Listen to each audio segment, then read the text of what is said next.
Alright, what's up y'all, it's LakerFan here. We're here to talk about one thing in particular in this video, and as you can see by the title, that is running two bigs. Now, you see what me and Kitchen got, it's a stretch play and a rebounding athletic. Now, I had a lot of people in my comments talking about how the lineup I run is cheese.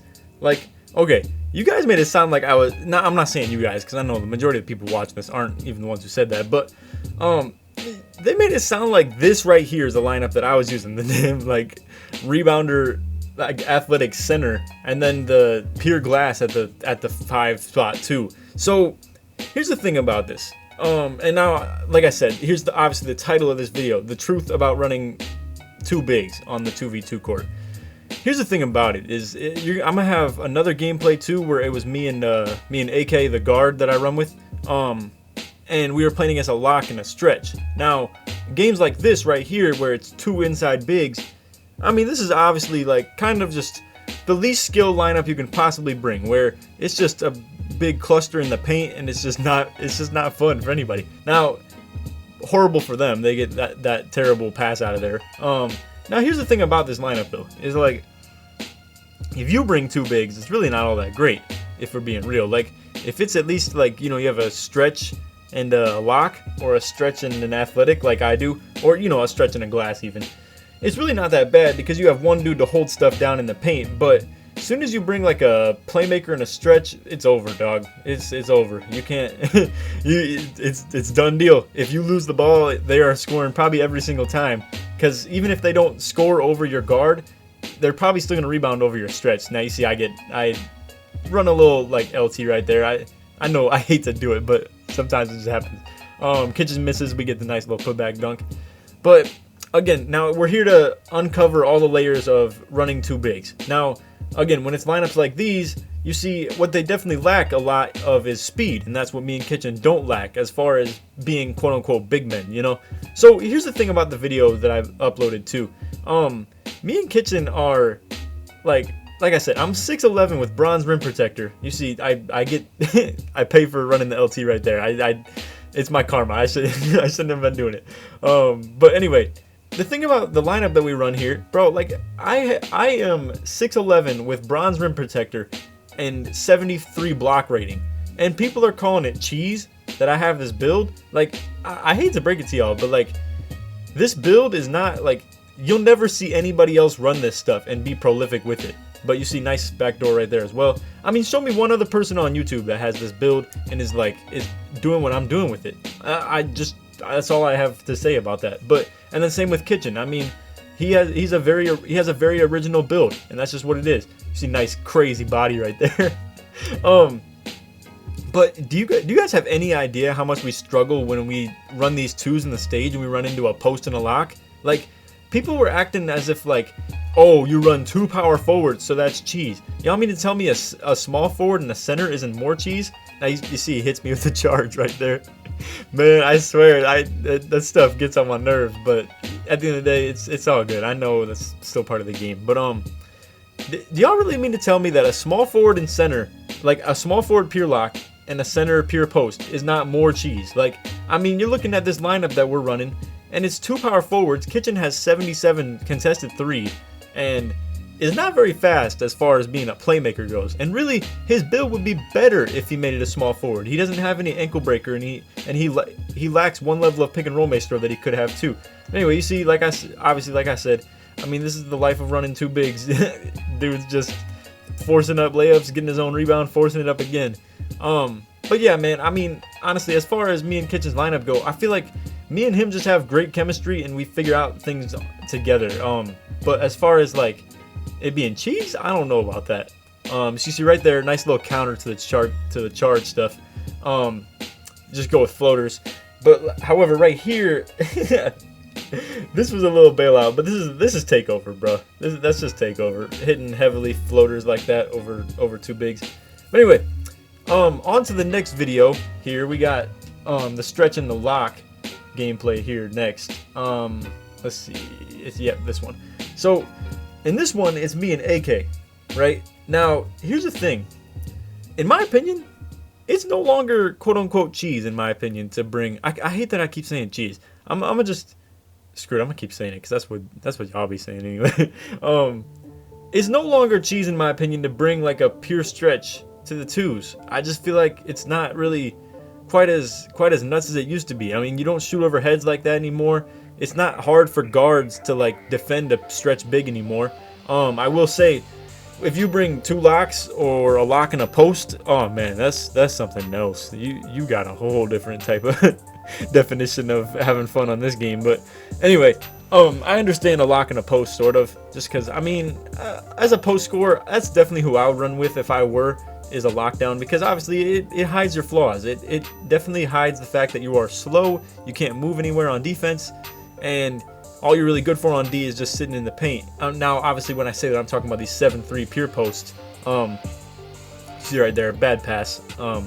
I will say, these dudes right here, bro, they were just going crazy on these passing lanes. But nah, as far as, so when I get to like my variation of quote unquote 2 bigs, now we're into variation part 2, where one is a shooter and the other is a, also I'm gonna break that down. I love pointing out a good slip when I see it. But this is the variation point 2 of the 2 bigs, where it's a shooter and a defender. So you see right here, they switch once. Now this is what I preach all the time with all my teammates, all my subscribers and all that. If they switch once, they're gonna switch again, especially if it's switching a lockdown off of your guard. I mean, if the lockdown is on me, you know they want to switch the lockdown onto the guard next time around. So boom, as soon as you see that big man step out of the way of the lane, because that's all he's trying to do.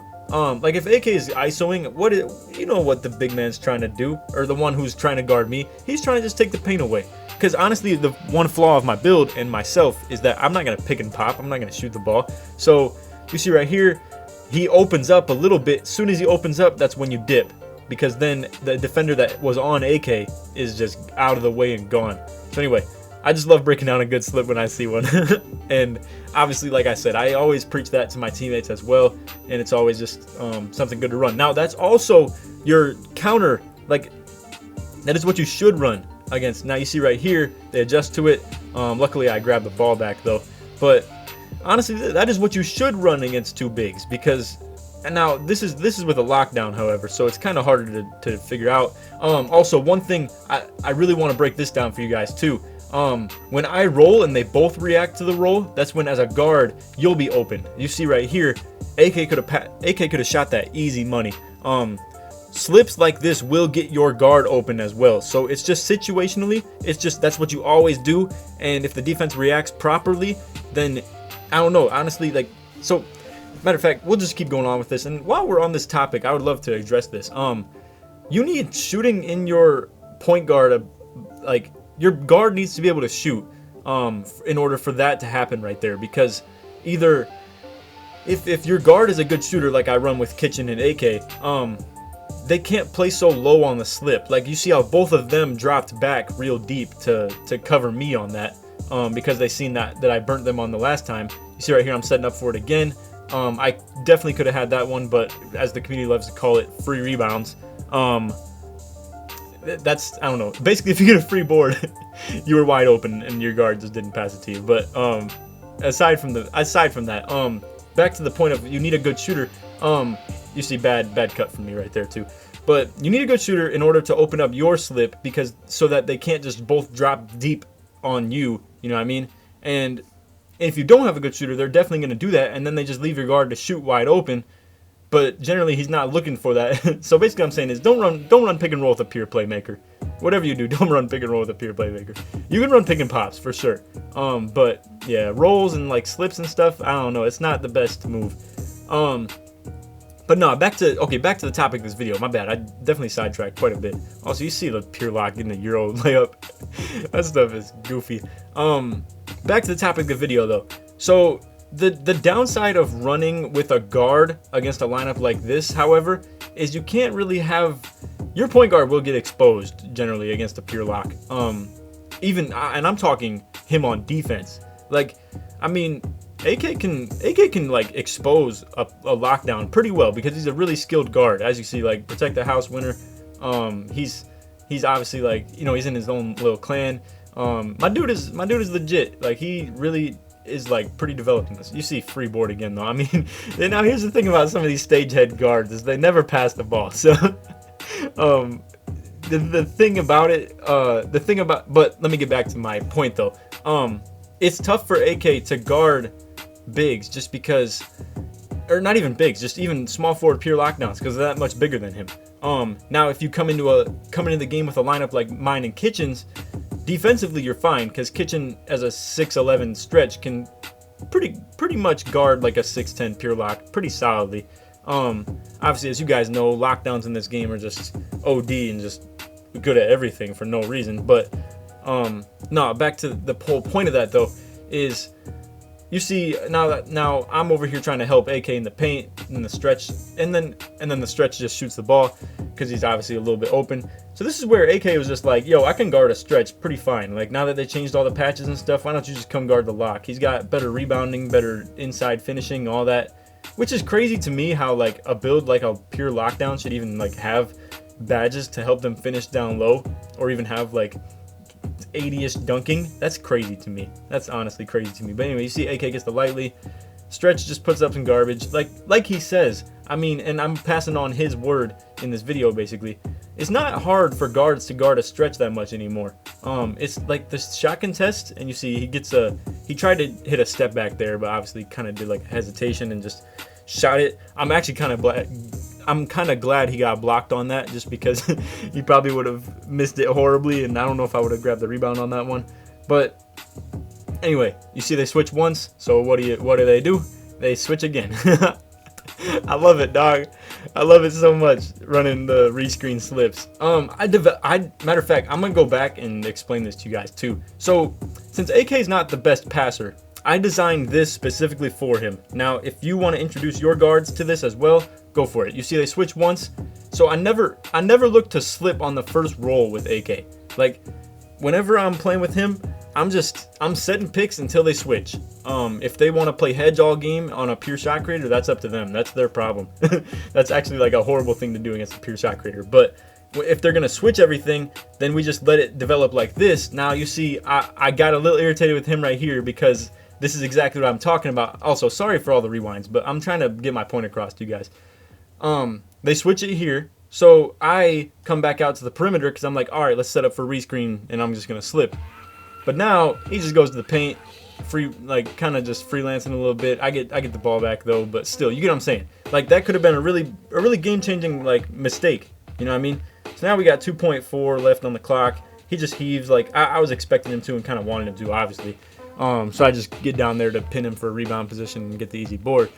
But now we got takeover, so you already know what's coming with this.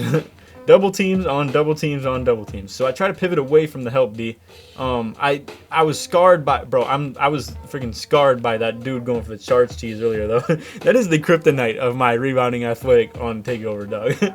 I really don't have much of an answer for it, especially if it's bigs. Like bigs stand like no chance at like blocking my shots on when I'm on takeover. But what I generally do against them, because if it were a guard, I'd probably post him up if he hit me with the charge cheese. But I don't know exactly, like my build isn't great at like standing dunking over another big. Like it's mostly for doing this. Like you need to develop speed and get a driving dunk on them. But anyway, just to end my train of thought, I'm gonna scroll through some clips here. But just to end my train of thought, as far as the two bigs goes, so as far as like what you can get by with against which type of lineups, if you have at least one glass and a guard, you can sort of maybe deal with the two inside bigs garbage. At the end of the day, if you have one true big man to stop post scorers, you can still probably run with a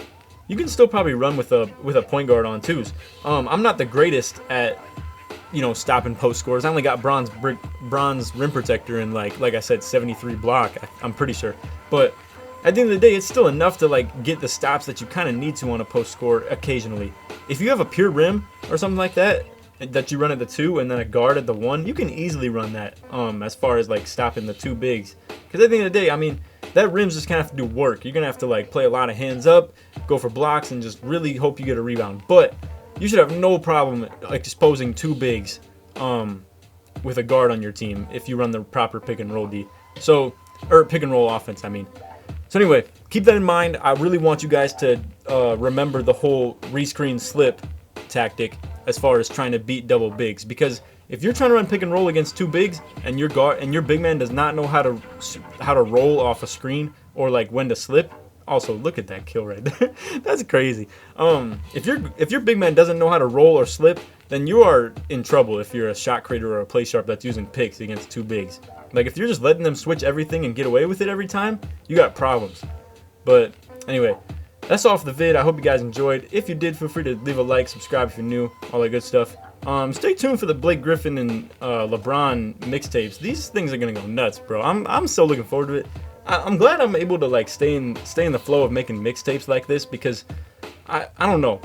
I feel like generally I'll get burnt out a little bit, but I don't know. We just made the Zion mixtape, and I'm still out here like almost ready to upload 2 whole mixtapes already. I've just been playing the game a lot lately, to be honest. But anyway, appreciate the support from everybody lately. I appreciate all the support and love coming to my channel right now. Looking to carry this into 2K20 as well. But anyway, that's all for the vid. Hope you guys enjoyed. Like I said, if you did, feel free to drop a like, sub if you're new, all that good stuff. And other than that, take it easy, man. Peace.